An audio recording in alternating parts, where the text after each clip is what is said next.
Hello दोस्तों, आज देखते हैं आज की करंट अफेयर। पहला प्रश्न, हाल ही में केंद्रीय जांच ब्यूरो यानी सीबीआई ने अंतर्राष्ट्रीय अपराध से निपटने के लिए सहयोग बढ़ाने के लिए किसके साथ एक महत्वपूर्ण कार्य व्यवस्था पर हस्ताक्षर किए? उत्तर है यूरोपोल। यूरोपोल के साथ हस्ताक्षर किए हैं केंद्रीय जांच ब्यूरो यानी सीबीआई ने अंतर्राष्ट्रीय अपराध से निपटने के लिए सहयोग बढ़ाने के लिए। और अगला प्रश्न है, हाल ही में भारत और मॉरिटानिया के बीच पहला विदेश कार्यालय परामर्श कहाँ पर आयोजित किया गया था? उत्तर है नुआकसोत स्थान पड़ता है मॉरिटानिया में, और इस स्थान पर आयोजित किया गया था भारत और मॉरिटानिया के बीच पहला विदेश कार्यालय परामर्श। अगला प्रश्न है, प्रतिवर्ष गुलामी और ट्रांस अटलांटिक स्लेव ट्रेड के पीड़ितों की याद का अंतर्राष्ट्रीय दिवस कब मनाया जाता है? उत्तर है 25 मार्च। 25 मार्च को दिवस मनाया जाता है। प्रतिवर्ष गुलामी और ट्रांस अटलांटिक स्लेव ट्रेड के पीड़ितों की याद का अंतर्राष्ट्रीय दिवस 25 मार्च को होता है। अगला प्रश्न, हाल ही में डिजिटल न्यूज पब्लिशर्स एसोसिएशन यानी DNPA के नए अध्यक्ष के रूप में किसे चुना गया है? उत्तर है मरियम मैमन मैथ्यू को चुना गया है हाल ही में डिजिटल न्यूज पब्लिशर्स एसोसिएशन यानी DNPA के नए अध्यक्ष के रूप में। अगला प्रश्न, हाल ही में हुई तीसरी भारतीय ओपन जंप प्रतियोगिता में महिलाओं की लंबी कूद स्पर्धा में 6.67 मीटर का व्यक्तिगत सर्वश्रेष्ठ अंक दर्ज करके स्वर्ण पदक हासिल करने वाली खिलाड़ी कौन है? उत्तर है नैना जेम्स, केरल की है नैना जेम्स। इन्होंने महिलाओं की लंबी कूद की प्रतियोगिता में 6.67 मीटर का व्यक्तिगत सर्वश्रेष्ठ अंक दर्ज करके स्वर्ण पदक हासिल करने वाली खिलाड़ी बनी है। और अगला प्रश्न, हाल ही में प्राग अंतर्राष्ट्रीय शतरंज महोत्सव में फ्यूचर कैटेगरी का खिताब जीतने वाले पहले भारतीय कौन बन गए हैं? उत्तर है अंश नेरुरकर बन गए हैं पहले भारतीय अंतर्राष्ट्रीय शतरंज महोत्सव में फ्यूचर कैटेगरी का खिताब जीतने वाले। और अगला प्रश्न, भारतीय चुनाव आयोग यानी ECI ने बुजुर्ग मतदाताओं और विकलांग व्यक्तियों यानी PWD पर विशेष ध्यान देने के साथ सभी नागरिकों के लिए सुलभ मतदान सुनिश्चित करने के लिए पहल शुरू की है। इसका आदर्श वाक्य है कोई भी मतदाता पीछे न छूटे। इसका सुलभ वाक्य है कोई भी मतदाता पीछे न छूटे। यानी भारतीय चुनाव आयोग यानी ECI ने बुजुर्ग मतदाताओं और विकलांग व्यक्तियों जो कि PWD पर विशेष ध्यान देने के साथ सभी नागरिकों के लिए सुलभ मतदान सुनिश्चित करने के लिए पहल शुरू की। इसका आदर्श वाक्य है कोई भी मतदाता पीछे न छूटे। अगला प्रश्न, हाल ही में 24 मार्च 2024 को किस महासभा ने सर्वसम्मति से आर्टिफिशियल इंटेलिजेंस यानी AI पर पहला वैश्विक प्रस्ताव अपनाया है? उत्तर है संयुक्त राष्ट्र ने अपनाया है। यानी हाल ही में 24 मार्च 2024 को यानी संयुक्त राष्ट्र महासभा ने सर्वसम्मति से आर्टिफिशियल इंटेलिजेंस यानी AI पर पहला वैश्विक प्रस्ताव अपनाया है। और अगला प्रश्न, हाल ही में चर्चा में रहा दाचिगाम राष्ट्रीय उद्यान किस राज्य या संघ राज्य के अंदर स्थित है? उत्तर है जम्मू और कश्मीर राज्य के अंदर स्थित है दाचिगाम। अगला प्रश्न, हाल ही में खबरों में देखा गया गुलाल गोटा किस शहर का पारंपरिक त्यौहार है? उत्तर है जयपुर राजस्थान शहर का पारंपरिक त्यौहार है गुलाल गोटा। अगला प्रश्न, हाल ही में केंद्रीय जांच ब्यूरो यानी CBI ने अंतर्राष्ट्रीय अपराध से निपटने के लिए सहयोग बढ़ाने के लिए किसके साथ एक महत्वपूर्ण कार्य व्यवस्था पर हस्ताक्षर किए? उत्तर है यूरोपोल। और अगला प्रश्न जो रिपीट हुआ है, अगला प्रश्न है, हाल ही में भारत और मॉरिटानिया के बीच पहला विदेशी कार्यालय परामर्श कहाँ पर आयोजित किया गया है? अभी ही बताया, ये भी रिपीट है नुआकसोत मॉरिटानिया में। और अगला प्रश्न, हाल ही में कौन Uttarakhand uniform civil code committee के अध्यक्ष बनी है? उत्तर है justice Ranjana Prakash Desai Uttarakhand uniform civil code committee की अध्यक्ष बनी है। अगला प्रश्न, हाल ही में कब से अंतर्राष्ट्रीय विकास सप्ताह मनाया जाएगा? उत्तर है 6 फरवरी से अंतर्राष्ट्रीय विकास सप्ताह मनाया जाएगा। अगला प्रश्न, किस मशहूर गायक और संगीतकार को ग्रैमी अवार्ड से सम्मानित किया गया है? उत्तर है शंकर महादेवन। शंकर महादेवन मशहूर गायक और संगीतकार को ग्रैमी अवार्ड से सम्मानित किया गया है। अगला प्रश्न, सीनियर नेशनल रेसलिंग चैंपियनशिप में किसने गोल्ड मेडल जीता है? उत्तर है विनेश फोगाट। विनेश फोगाट ने गोल्ड मेडल जीता है सीनियर नेशनल रेसलिंग चैंपियनशिप में। विनेश फोगाट ने गोल्ड मेडल जीता है। अगला प्रश्न, किसने 22 चीफ ऑफ आर्मी स्टाफ का पदभार संभाला है? उत्तर है lieutenant general Upendra Dwivedi. Lieutenant general Upendra Dwivedi ने 22 चीफ ऑफ आर्मी स्टाफ का पदभार संभाला है। अगला प्रश्न, कौन अल सल्वाडोर देश के दूसरी बार राष्ट्रपति बने हैं? उत्तर है नायाब बुकेले।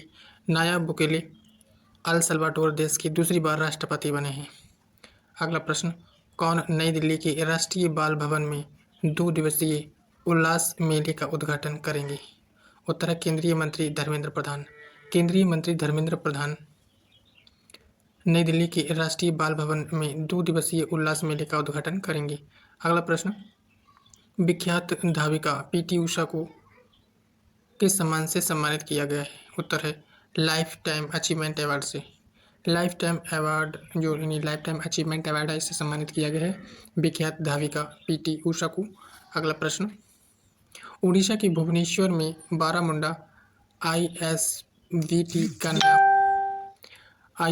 का नया नाम किसके नाम पर रखा जाएगा? उत्तर है बी आर अम्बेडकर के नाम पर रखा जाएगा। उड़ीसा के भुवनेश्वर में बारामुंडा आईएसबीटी का नाम बी आर अम्बेडकर के नाम पर रखा जाएगा। अगला प्रश्न, कौन देश डिजिटल वीजा की पेशकश करने वाला पहला यूरोपीय संघ राष्ट्र बना है?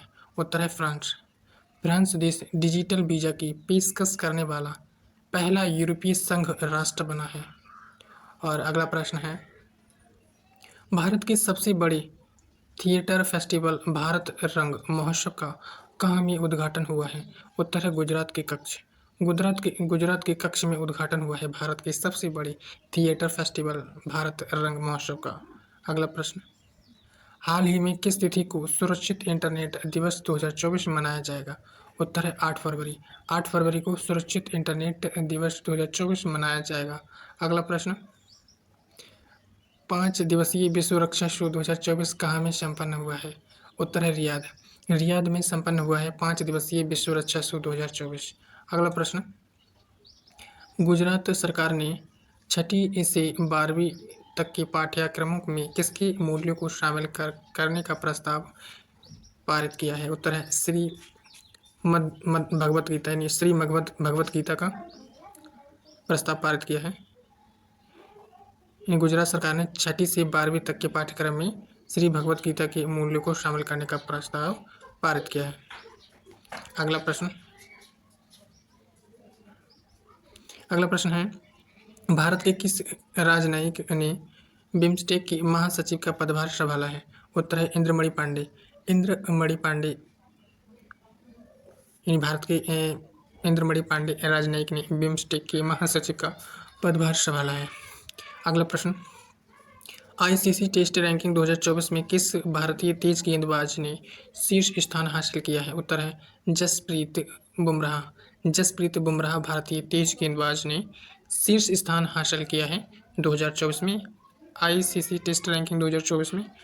और अगला प्रश्न है, विश्व बैंक के लॉजिस्टिक्स परफॉर्मेंस इंडेक्स रिपोर्ट 2023 के अनुसार भारत कितने पायदान पर है? उत्तर है 38वें पायदान पर है विश्व बैंक के लॉजिस्टिक्स परफॉर्मेंस इंडेक्स रिपोर्ट 2023 के अनुसार। और अगला प्रश्न, कौन सी कंपनी 2025 तक 20 लाख से अधिक भारतीयों को एआई के कौशल में सक्षम बनाने का प्रशिक्षण देगी? उत्तर है माइक्रोसॉफ्ट कंपनी 2025 तक 20 लाख से अधिक भारतीयों को एआई के कौशल में सक्षम बनाने का प्रशिक्षण देगी। और अगला प्रश्न है, दिल्ली विश्वविद्यालय के इंद्रप्रस्थ महिला कॉलेज यानी आईपी कॉलेज ने क्या मनाया है? उत्तर है शताब्दी समारोह मनाया है दिल्ली विश्वविद्यालय के इंद्रप्रस्थ महिला यानी कॉलेज आईपी कॉलेज ने शताब्दी समारोह मनाया है। और अगला प्रश्न, प्रधानमंत्री नरेंद्र मोदी ने किस योजना का अनावरण किया है? उत्तर है पृथ्वी विज्ञान योजना का अनावरण किया है प्रधानमंत्री नरेंद्र मोदी ने। और अगला प्रश्न है, किसने भारत की डायनामेटिक टेक्नोलॉजीज कंपनी को विमान दरवाजे का सबसे बड़ा निर्यात ऑर्डर दिया है? उत्तर है एयरबस कंपनी। एयरबस कंपनी ने भारत की डायनामेटिक टेक्नोलॉजीज कंपनी को विमान दरवाजे का सबसे बड़ा निर्यात ऑर्डर दिया है। और अगला प्रश्न है भारतीय नौसेना और किसके बीच 17वीं स्टाफ वार्ता शुरू हुई है? तो उत्तर है फ्रांसीसी नौसेना के बीच, यानी भारतीय नौसेना और फ्रांसीसी नौसेना के बीच 17वीं स्टाफ वार्ता शुरू हुई है। और अगला प्रश्न, राष्ट्रपति द्रौपदी मुर्मू ने कहाँ में 4 दिवसीय सांस्कृतिक उत्सव विविधता का अमृत महोत्सव एक सांस्कृतिक उत्सव का उद्घाटन किया है? तो उत्तर है नई दिल्ली में उद्घाटन किया है राष्ट्रपति द्रौपदी मुर्मू ने। 4 दिवसीय सांस्कृतिक उत्सव विविधता का अमृत महोत्सव एक सांस्कृतिक उत्सव है। और अगला प्रश्न, हाल ही में किस देश ने सैफ अंडर 19 महिला फुटबॉल चैंपियनशिप 2024 जीती है? तो उत्तर भारत देश ने सैफ अंडर 19 महिला फुटबॉल चैंपियनशिप 2024 जीती है। और अगला प्रश्न, भारतीय कृषि अनुसंधान संस्थान का 62वां दीक्षांत समारोह कहाँ में आयोजित किया जाएगा? तो उत्तर है नई दिल्ली में आयोजित किया जाएगा भारतीय कृषि अनुसंधान संस्थान का 62वां दीक्षांत समारोह। और अगला प्रश्न, भारतीय राजस्व सेवा यानी IRS के किसको अधिकारी किट इंडिया मूवमेंट की ब्रांड एम्बेसडर बने हैं? तो उत्तर है नरेंद्र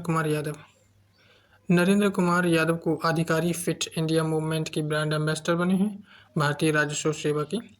और अगला प्रश्न,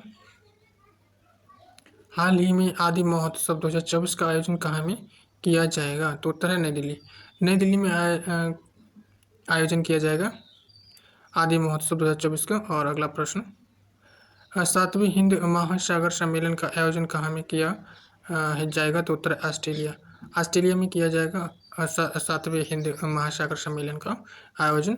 और अगला प्रश्न, हाल ही में किस तिथि को राष्ट्रीय कृमि मुक्ति दिवस मनाया गया? तो उत्तर है 10 फरवरी 2024 को राष्ट्रीय कृमि मुक्ति दिवस मनाया गया। और अगला प्रश्न देखते हैं, कहाँ में 11वें विश्व सरकार शिखर सम्मेलन 2024 का आयोजन 12 फरवरी से 14 फरवरी 2024 तक किया जाएगा? तो उत्तर है संयुक्त अरब अमीरात में 11वें विश्व सरकार शिखर सम्मेलन 2024 का आयोजन 12 फरवरी से 14 फरवरी 2024 तक किया जाएगा। और अगला प्रश्न है, कहाँ में सुशासन महोत्सव 2024 का आयोजन किया गया है? तो उत्तर नई दिल्ली में सुशासन महोत्सव 2024 का आयोजन किया गया है।